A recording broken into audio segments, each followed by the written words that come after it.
خوشکەم ئەو ڕۆژە قسەیەکی کرد بەجددی ترسی خسۆتە دڵمەوە.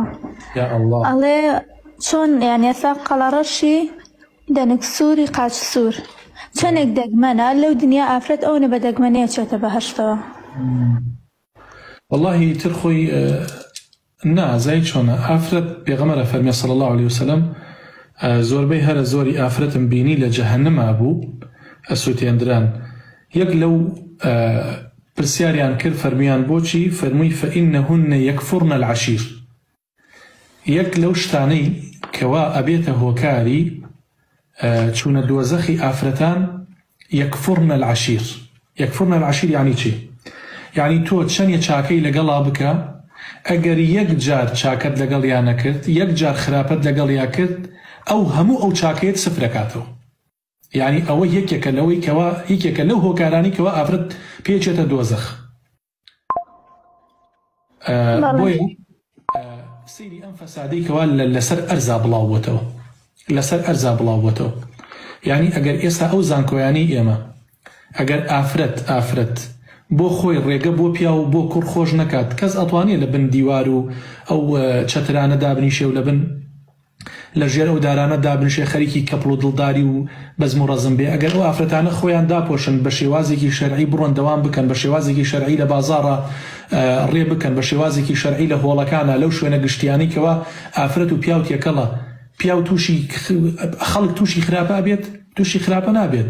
کەواتە ڕەسی تاوانەکە کێ دروستێکات؟ ئافرەت دروستێکات بخۆیت.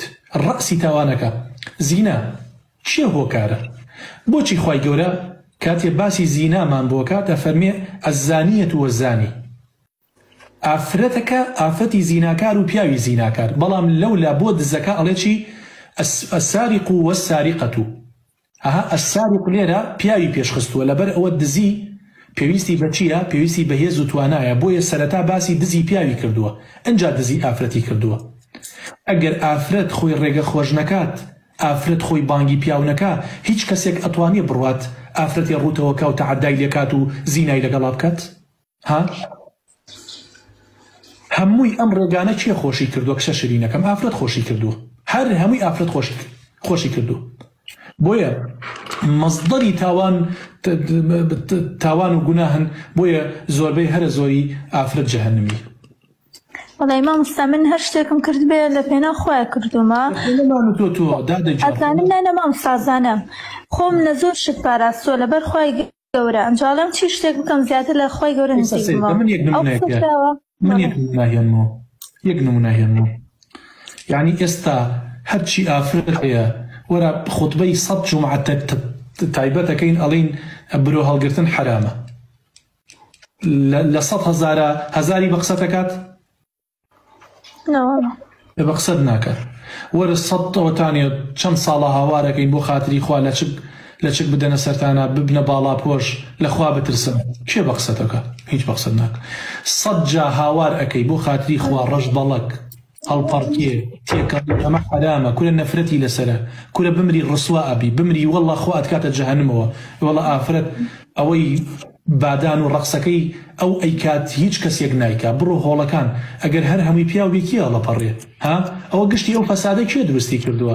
بڕۆ لای میوزیکەکان کە شکور من نەبینیوە لەخوا بەزیابێ بەس بۆم باسەکەن بڕۆ باسی ئافرەتەکەن بە بستێت ژنەوە چێت لە لای موزیکەکان دانیشێت و مەشروبی بۆ دانیێن و تا بەیانی خەریکی خزمەتکردنی پیاوە. ئەوە ئافرەت ئەیکات لە هەموو شوێنانی کەوا فەساتیایە بڵاوبووەتەوە ئافرەت مەزدەر و سەرچاوی ئەو گوناهەیە نەک پیاو زەلامە کوژێ پیاو دزی ئەکات تێگەی پیاو زوڵم و زۆر و دارکاریکردن و ئەمانە ئەکات. بەڵام پیاو ناتوانێت یعنی ئەگەر ئافرەتەکە پیاو لە خشتە نەبات پیاو ناتوانێت ئافرەت لە خشتە بەرێت ئیلا ئافرەت پیاو لە خشتە بات. ئێستا من الحەمدولیلاوانە هیچیم نییە ناجلم بڵێم ناشەرعیە برۆ هەڵگرتن بێ هەر شتێک. تۆ خۆ داپۆشە زمانی خۆ بگرە بەڕێک و پێکی مە بە مەزدەری فەساد نییە بەس هەر ئەترسام. نا ئەوە لەگەڵ ئافرەتانێکی سا پێغەمبەر صلی الله علیه وسلم فەرمی کۆمەڵە ئافرەتێکم بینی لە جەهەنەما ئەسووتێنران لەم دنیا بە چاوی خۆم نەیانم بینیوە. فەرمی ئەم ئافرەتانە کاسیات و عاریات جلیان لەبەرا بوو بەڵام لە هەمان کاتا ڕوود بوون. جلەکەی تەسک بوو جلەکەی تەنک بوو جلەکەی کورد بوو. فەرمووی مائیلات و ممیلات کە ئەڕۆیشن بەڕێها لان جەولارەکە بینیتە جەماعەتیهن بینیتە ئێتۆ لەو جەماعەتەمە بە فەرمووی قژەکانیان تۆپەڵەکان لەبان سەریاندایانیان ئێتۆ وامە کە خوشکە بەڕێزەکەم کەواتە ئەگەر صفاتی ئەهلی جەهەنەمت یان نەبێ هیچ مەترسە و عاقبەت خەیری کشە شرینەکەم